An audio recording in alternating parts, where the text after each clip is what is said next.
Udumo kuNkulunkulu kweliphezulu nokuthula emhlabeni kubantu abathokozelwa nguye ubaba uNsibande ekubingelela ndlalifa izulu ngithi uJesu Kristu inkosi. Siyambonga uNkulunkulu wethu kakhulu, siyamdumisa. Akekho njengaye, akekho ufana naye. Udumo lonke lungolwakhe, lumfanele. Siyambonga kakhulu. Sibonge bazalwane, besikade sile eGlencoe. Ngikhumbula umkhuleko engawukhuleka la enkonzweni yangoLesihlanu eqalekisa imimoya, amadimoni, ama-devil worshippers, ama-satanist. Siyambonga uNkulunkulu ngani nonke nabakhona, ihholo laligcwele. Siyambonga uNkulunkulu kakhulu kakhulu. Ngikholelwa ukuthi-ke nazithokozela inkonzo zaseGlencoe. Nomunye umntwana kaNkulunkulu okhomentile ngamfaka washo wathi ubezizwa sengathi naye ukhona noma engekho, ule phansi eQueenstown ezibeleni. Awu madoda, ugogo wethu, ugogo uNobomi boy, siyambonga uNkulunkulu ngaye. U-challenged kakhulu, akaphilile, nimkhumbule emkhulekweni bafowethu, silokhu simkhulekela nje, useyinhlungwini loya gogo kakhulu. Kodwa-ke siyambonga ngoba uyamthanda uNkulunkulu ngendlela emangalisayo. Usentabeni yendlu kaJehova, noma eyedwa khona lapha eQueenstown, kodwa usentabeni yendlu kaJehova, kuyabonelelwa. Siyambonga uNkulunkulu ngaye. Kwangathi uNkulunkulu angamgcina, amlondoloze, aze angene ekhaya ezulwini, isitha singamtholi, singabi namandla. Udele konke wabasentabeni. Angizugxila-ke ukuthi udele ini nani, yaneliswa wena ukuthi udele konke. Uma ukhuleka, uNkulunkulu ekubizele enkonzweni yokukhuleka, intercessor, ngiyacela umkhumbule emkhulekweni yakho, umbeke ukuthi uNkulunkulu amsize, asuse izinhlungu, asuse nesifo uma kungenzeka ukuba aphile.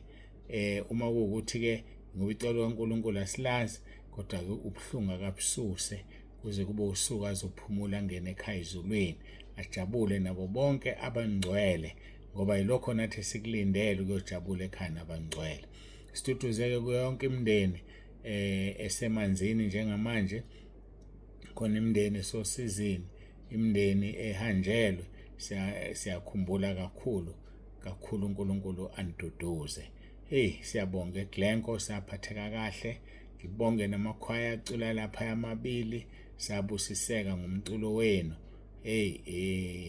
Hayi ngeke ngazi ngathini lele engangijabule ngayo nicula, lele engijabule ngayo ngibona ama-branch andile, ama-branch ayifikile, nengicabanga ukuthi akude kodwa ayekhona. Kwasala-ke labo-ke abasala, alikho nalapho icala futhi, ngoba phela kahle umuntu obiziwe ukuthi ehle enyuka yimina, nomama naye ngenxa yokubizwa kwami kanye nami-ke. So uma nani nihlanganyela nami emsebenzini kaNkulunkulu, umvuzo wenu omkhulu ezulwini, ngiyabonga kakhulu. Sibonge lapha kumama uMncwango, sibonge kakhulu nakumama Zikalala. Siyabonga kakhulu, uNkulunkulu anibusise, anibiyele lapho eGlencoe. Bafowethu, sekugcwele. Bayathanda sibuye eGlencoe, bebethi basasikaza u-2026. Hayi, sekonakele 2027 abawutholile, ngoba ayikho into engizoyenza nami. Abantu baningi, abantu balidinga ivangeli, abantu bacabangela abantu bendawo ukuthi bezwe leli ivangeli esiliphethe, esilinikezwe inkosi uJesu. Hayi-ke, angibonge wonke umuntu, nani nisithwale ngemkhuleko. Siyabonga kakhulu. Sahamba kahle, saphinde sabuya kahle, konke kwenzeka kahle. Nesasikuhambele eNewcastle kwahamba kahle ngendlela emangalisayo. uNkulunkulu uyamangalisa ngoba izinto zakhe zonke zinesikhathi. Ukube asiyange eNewcastle bese kukhona bekuzobe sekonakele, kodwa konke kunesikhathi sakhe. Uyasinika isikhathi sokuthi sikwenze, asitshente sikwenze, bese siyalalela. Isimangaliso sikaNkulunkulu, angazi ukuthi yini kongihlukanisa nalo uNkulunkulu, kongihlukanisa nenkosi uJesu. Bakithi, ngathi ngikulesi simo ayisho njalo uPawulu, ngathi nakufa, nazingelosi ezulwini, nakuhlupheka, nakubandenzeka, abale athi akukho kuzomahlonisa nothando lwenkosi uJesu. Nami ngisho njalo bazalwane, isimanga mawungezwa ukuthi yini besiyele eNewcastle esicishe sayiluza, kodwa ngoba uNkulunkulu unesikhathi sakhe nokuthi abamba abantu bangaliphazamisa uhlelo lwakhe, ungamangala. Hey, mina ngivele ngimangale bese ngikhumbula abafundi lapha kuMark chapter 4 bamangala, bathi kanti ungubani lo? Hey, nami ngiyengimanga ngithi kanti ngempela wenkosi uJesu. Nkosi uJesu sabela, ungubani ongixoxele? Hey, yazi yamangalisa le ndoda, ngiyakutshela wena. Iyamangalisa, iyasithanda. Ngifuna ukukutshela lokho nje wena. Uyasithanda uJesu. Uyasithanda inkosi yethu. Asimkhonzeni, sithembeke, sihambe ngobungcwele, usihlelele izinto ezinkulu ezinhle ezulwini. Usihlelele. Yabona uma ufika khona uyawuthi wow. Usho kaningi ungaqedi. So asithembekeni ke bafowethu ngoba yena uthembekile. Singamphiki ngoba yena akana kuziphika. Hayi uthembekile. Asithembekeni ke endleleni yethu yokukholwa. Angiguqe ngikhuleke. Ingaze kuthiwe ngiguqa amagula kanti ngemuka yini. Hayi nokwemuka phela kulona icala bafowethu. Ngizobe ngiyophumula ezulwini. Ngidabukela lo mzimba ozokuthola inhlabathi ngesifuba. Mina ngizobe ngijabula ngitshekula njengethole. Asiguqe sikhuleke sicela uNkulunkulu abe nathi kule nkonzo. Kade nganigcina. ngoLesihlanu wathi ngibala umgqibelo isonto umsombuluko lesibili 4 days wonke ngakhuluma nani ngqo. Ngikhuluma nani ngqo kimina ke makuni. Nina nihlale ningizwa noma abe ngihambile ngiyephi ngihamba nani. Ngihamba nendlebe zenu niyangilalela. So ke siyambonga uNkulunkulu kakhulu. Jesu Kristu inkosi masikhuleke.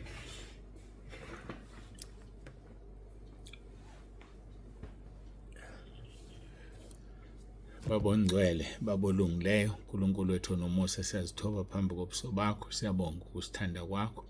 Siyakubonga ngakho konke osenzele khona. Siyabonga ngeenkonzo zale eGlencoe, siyakubonga uNkulunkulu nomusa konke okwenzakele. Siyabonga, siyamangala nje izinto zonke indlela ozenza ngayo. Siyabona noSathane bethu yama endleleni wahluleka. Sikhulekela lezi inkonzo ke manje inkosi zabesilisa ngenelela uNkulunkulu wethu. Siqalekisa yonke imimoya amadimoni amadevil oshiphaza ngaphonsi esihogweni. Akho demoni elizoba khona laphana kulezi inkonzo. Biyela ngomlilo wasezulwini ngifafaza igazi lakho yonke indawo. Sibiyele inkosi usigcine. Qalekisa uSathane nezingilosi zakhe abanasabelo kule nkonzo yabesilisa. Ibanathi ke inkosi usigcwalise ngamandla kaMoya oNgcwele. Busise bonke abazofika bezosiza. Busise bonke abazofika bezothamela inkonzo. Sizwile ukuthi khona besifazana abafisa ukuzolekelela. Babusise inkosi, siyabonga kakhulu. Abanye banikelile ngendlela ezihlukeneyo. Babusise uNkulunkulu wami. Abanye banikela bathi bayanikela nje kodwa bezibona. Babusise uNkulunkulu wami nomusa. Uyabazi, uyabaqonda abathi basekela lezi inkonzo. Sebenza ke inkosi emfihlakalweni. Abanye bazonikela ngamandla abo, basize basebenze. Khona namhlanje abanye bebesebenza beklini izindlu zokulala ndlini enkonzo. Siyabonga Nkosi ngabantwana bakho, babusise ngendlela emangalisayo. Siyacela ke Nkosi usihole nakuyo le nkonzo, ukhulume uzambule. Kungukuma esikhaleni kwalaba abasebenzayo nalabo benza lezi zinto abazenzayo. Bamile esikhaleni wabasebenzisa. Siyabonga uNkulunkulu oqonda zonke izimo, uzilungise ngesikhathi sakho, usebenza ngesikhathi. Thina okwethu kubekezela, sazi ukuthi mase sikutshelile wena uzosenzela ngoba ushilo kuJohn 15:7 wathi uma sihlala kuwe namazwi akhe ehlala kithi siyocela sikuthandayo usenzele. Siyakubonga Nkosi Jesu kakhulu. Dumo lonke lungolwakho. Izikhathi zingakabikho namanje kuze kube phakade ngesivumo sethu sithi uJesu Kristu inkosi. uJesu Kristu inkosi. uJesu Kristu inkosi. Amen.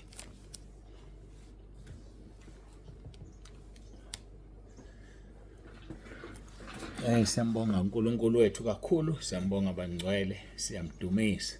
uNkulunkulu abe nani ezindaweni zonke. Dumo lonke silinikeza yena. Sifundeke uMathewu.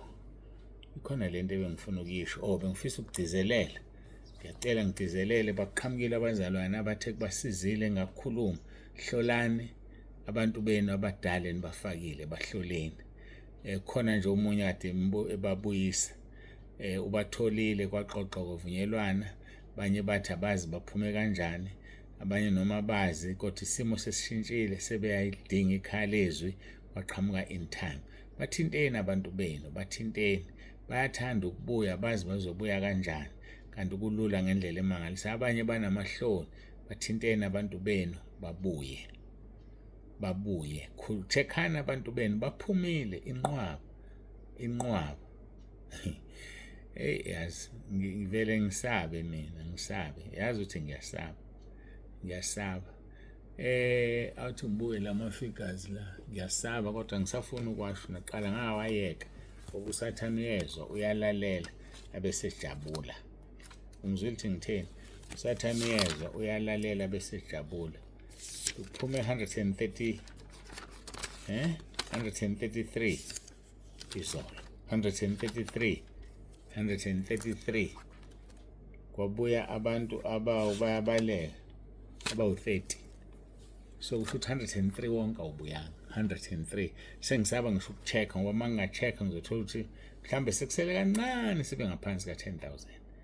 And-ke kusho ukuthi-ke ufuna vele ngikhohlwe umcimbi wethu engangithi sizowenza ka-10,000, ufuna ngikhohlwe wona ngoba nani anithanda ukuletha abantu. Kungaphuma 133 nilethe 30 nilethe 30. Hayi mina ngiyazi lento ayikulungile.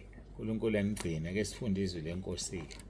Kodwa ke nithinta abantu bena abadala bese ubuka eselfonini yakho ama-contacts, wabuke onke nje, uscroll nje uyinike ithuba ukuthi ayikho yini ongayifaka ekhaya lezwi, ayikho yini ongayifaka ekhaya lezwi. Uzothola mhlawumbe 2 3 awutho lawo. Hayi-ke Matthew chapter 5 verse 9. Babusisiwe abalamulayo ngokuba bayakuthiwa abantwana bakaNkulunkulu. SekuHezekeli uNkulunkulu ufuna sime esikhaleni, chapter 22 verse 30.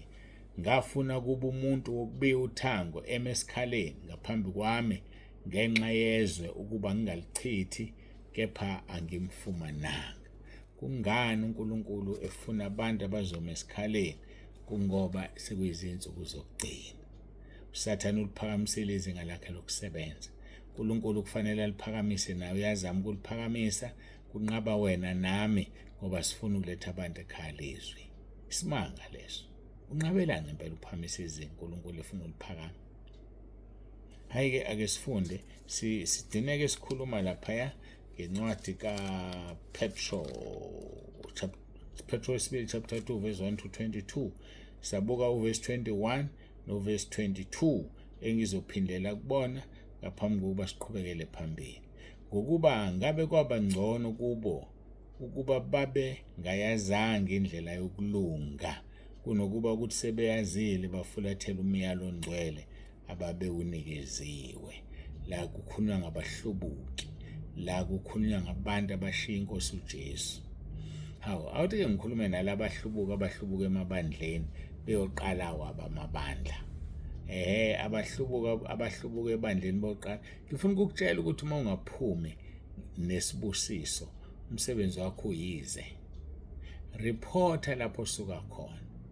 Mtshela umholi wakho uma kuwukuthi ubizwe uNkulunkulu, mtshele uthole isibusiso. Hayi uvela uphuma uhambe nje bese uphinde utshontsha nabazalwane khona la. Yathi uyabona wena okokuqala uhlubukile. Ibandla lakhe labahlubuki. Ngifuna ukutshela bazokuhlubuka. Lapha ake amakhono amanzi aphindana bazokuhlubuka. And lobuhlungu obuzwisa inceke kaNkulunkulu ifounder uzobuzwa nawe ngoba ufounder wena ibandla labahlubuki. Mhlawumbe uNkulunkulu akazange asho. Mhlawumbe utshelwa abantu bathi ushumayela kahle, usuyamdlula umkhulu. Phela isikhathi singivela amabandla aphethwe umkhulu. Usuyamdlula umkhulu, usungayiqalela into yakho nawe. Yayibona lonto buseyiqala engashonga uNkulunkulu. Yini la benisihlupha bese niyothwala uNkulunkulu engasebenzi ngane ngoba vele engazange akubize. Thola isibusiso khona ukuthi uma ufika uthi ngqe phambili ukwazi ukubuyela ekhaya uthi baba ngonile kulizulu naphambi kwakho ngenze ngibe omunye wabasebenzi bakho. Ikhuluma lokho leyo nto. Musuvala umnyango emva kwakho. Don't burn the bridges because you might need those bridges to cross back. But uma usuwashisa amabhlorho la usudlule khona khohle ukuthi ngenzeka ubuye. Hayi bo bazalwane, yekani ukwakha amabandla okuhlubuka, yekani ukuba abahlubuki. Nawe mzalwane musuhambe usekela umhlubuki, nomhlubuka akayeke ukuhlubula abazalwane ebandleni. Ukuhlubula abazalwane ebandleni. Phumani kahle, nivalelise, nicacise ukuthi indaba niphuma, indaba nidecide ukuyimela. Kodwa kuba lula kube kuhle uma kuukuthi kade etshelwa lo baba akezwa ukuthi cha iBhayibheli lithi alihambi kanje. Hayi labo kakubona abahlubuki labo. Bahlulekile ukuphila impilo iqiniso sebelazi. Ngikhuluma ngomhlubuki nje ovela uqamba into yakhe out of the blue. Cha wena mawunesizathu hlala phansi ukhuluma uthola isibusiso bakukhulula uhambe. Angidluleke. Kuthiwa-ke verse 21 ngokuba ngabe kwaba ngcono kubo ukuba bengayazanga indlela yokulunga kunokuba ukuthi sebeyazele bafulathele umyalo ongcwele ababewunikeziwe. Verse 22 kubehlele njengesaga njengokwesaga esiqinisile esithi nje abuyele ebuhlanzweni bayo nokuthi ngulube igezwe eqede ukuzibhiqoda yaphindela ukuzibhiqoda kini. Siyamcela kuNkulunkulu asize ningabe ngabahlubuki ngoba ngesikhathi koba likhona ubuyele emuva. Let me give this piece of advice. Uma umuntu ehlubuka yeka ukukhuluma kabi ngebandla ophuma kulona. Yeka ukukhuluma kabi ngebandla ophuma kulona. Ngoba uNkulunkulu uzokushaya kushayele lokho. uNkulunkulu uliphakamisile igama lakhe ngalelo bandla.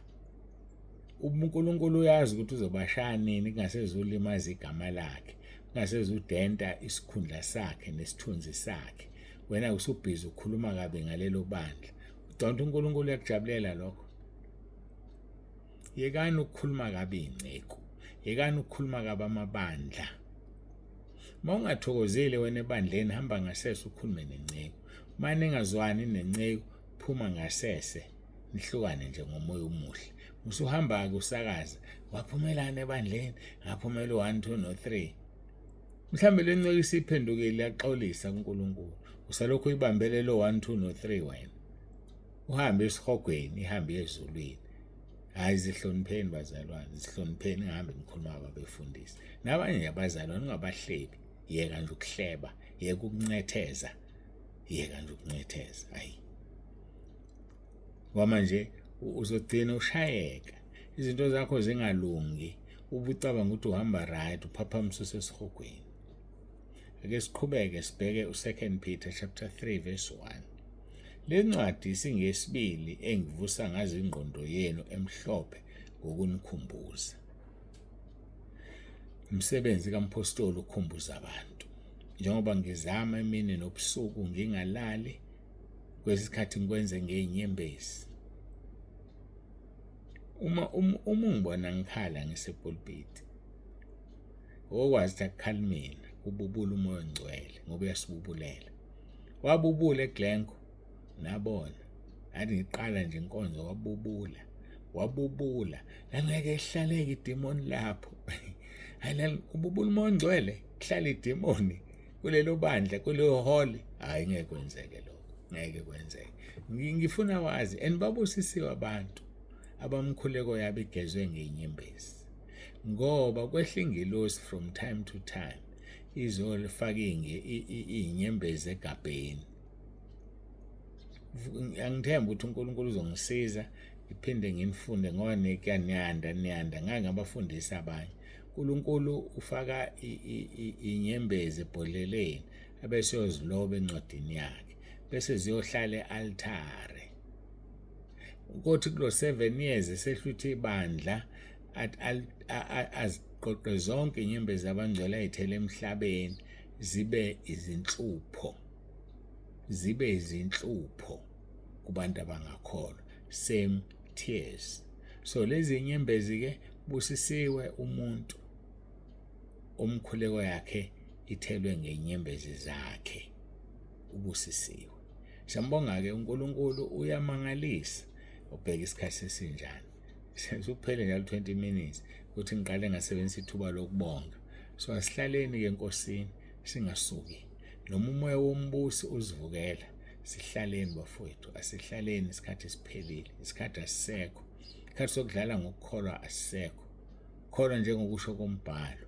Isini sakho kokugobhoza umfula amanzi aphilayo. Ayigobhozi nje umfula ngoba ukholwa ngendlela yakho. Asikholweni njengokusho kombhalo. Simthande uJesu Kristu inkosi yethu. Simthande umoya ongcwele. Simthande uNkulunkulu Baba. Uzowuthola umvuzo wakho. Kobe ngathi umlinga ndakona umlinga usebenzile. Usebenzele izulu. Izulu liyasetshenzelwa. Dela ukuphila kwakho. Dele yonke into ngenxa yezulu. Sambonga ke uNkulunkulu wethu kakhulu. Sizofika sesifike emaphethelweni la. Sesifike emaphethelweni isikhathi sesiyanqaba. uNkulunkulu engathi angasisiza. Ngethemba ke sizoqhubeka no verse 1 ku 2 Peter ku chapter 3. uJesu Kristu inkosi. Angin update la. Mhlambe nabona ukuthi WhatsApp anguthinti. Ibhizi bafowethu ngeinkonzo, ngihlezi nenkosi. Hlezi noNkulunkulu, sibhizi nenkonzo. Inkonzo ezu6.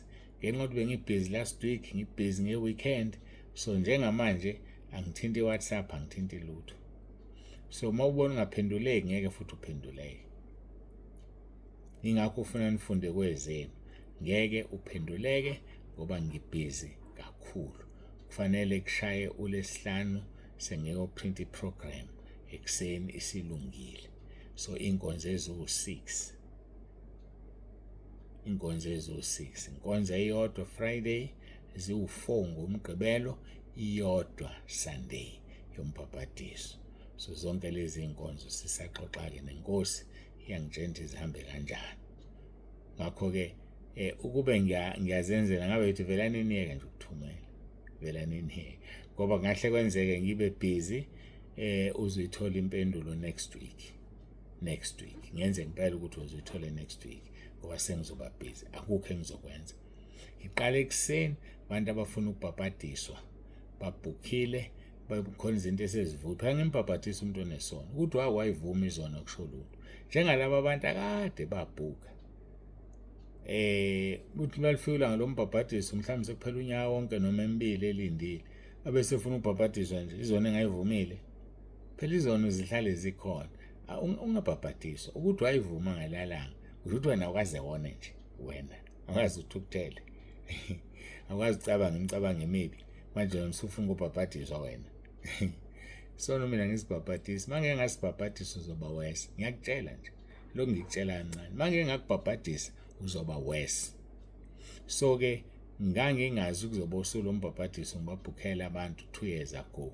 So manje ke it's catching up with me. Kufanele ngikhulume nabantu. WhatsApp uhlezi umile wala abantu ufuna babhabhadiswe Sunday. Kufuneka ngibe nesikhathi nenkosi ngenze inkonzo ngoba lezi inkonzo ziyafuneka ngempela sona. So ngiqakekile nje kakhulu. Ngike ngingalali noma ngilale half a night. Yabona nje ngibhene nenkulu inkinga kuleli sonto and I need to be strong ngeweekend. So ke ngicela ningixolele kakhulu ngoWhatsApp. Mawuthanda bhala ngoba mhlambe yalizothi ngiyanivima. Mawuthanda bhala, mawuthanda uyeke, yenza nje lokho okuthandayo. Mina I'm not moved. Ibhizi ngalokho engibhizi ngakho. Mawune nelokhuzana ejahekile khohlwa mntaka baba. Ayivele ukhohlwe nje. Akukho kujahekile la kimi njengamanje. Ingedwa nebaningi. Ayike indaba ezibhlungu lezo kodwa zinjalo nje. Angivaleliseke. Ngibonga ukuthi ngikwazi ukuupdate. Khona nabathumela ama messages zabe emabili. Abayizwa lento engisho. Ake ulalele kahle. Uma uthumela imessage ngomsombuluko. Kanti mhlambe ngizoyibheka mina ngoLesibili namanye ama message. Wena ubona ngathi angikuphendula ubusuthumela enye ngoLesibili. Yazi ukuthi iyahlehla iba yintsha kanti khona endala leyo yenza kamuva yenza ibe yintsha nendala. So ke usuzophinda sengoze ngikubone mhlambe namhlanje noma ngikubone ngolesine imessage uyibhale ngolesibili ngoba usuphinde wayibhala. Ungabhala ama-message elandelana, bhala imessage ngesikhathi esisodwa. Uma ubhale enye imessage ngesinye isikhathi iyahlehla imessage yakho kanti mhlawumbe uyijahile. So angazi umuntu avela ayiphinde message yona leyo aphinde ayibhale futhi. Ucabanga ukuthi angiyibonanga, uyayihlehlisa imessage yakho, udlehlisa isikhathi sokuthi ilalelwe ifundwe. Ungakwenzi lokho. Hayi ngibakhulumi laba abafaka ama-messages emafonini ami, afake kule number, afake kule number. Ngicela ningakwenzi, niyangihlukumeza nje. Ngifuna ukubeka lokho kucace, niyangihlukumeza. Ngomsa kaNkulunkulu angihlukumezeki, kodwa wena uzothola umvuzo okungihlukumeza, kodwa angihlukumezeki. So ngithi angitshele nje waphela manje ngifike ngithi efonini yoletha abantu ngiyalinganisa abantu bawu-30. Efonini le ekwenziwa wonke into uyabhuka nani ama-messages awu-100. Kanti kulo 100 khona abafake ngapha ku-30 bafaka ngapha ku-100. Uyayibona loo nto? Akhuphukile ama-messages kanti mhlambe mancane ngalaba abantu abathanda ukufaka ngapha nanga. Iyeke nje leyo nto. Imbi ikhombisa ukuthi awucabangi, awungicabangeli, awuboni ukuthi ngibhekene nani la. Hayike ngiyanithanda niphile inkosi nigcine. Sengithandazile nje. Angazi ake ngithandaze. Uma ukuthi ngithandazile angithandazele nalokho esengikhulume kamuva. Khona nizokwenza ngoba ni good ekungayenzeni into okuthiwa yenzeni.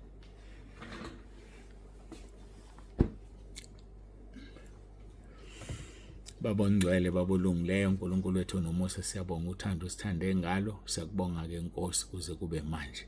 Siyabonga nangale nkonzo, basize abantwana bakho bayezwe esokukhulunyiwe bakulalele kakhulu okuphathelene ne-administration yekhaya lezwi. Ngiyacela ke Nkosi nezwi lakho balizwe balilalele balenze libaphilise. Thatha udumo ke Nkosi nangalesi sikhathi. uJesu Kristu inkosi. Amen.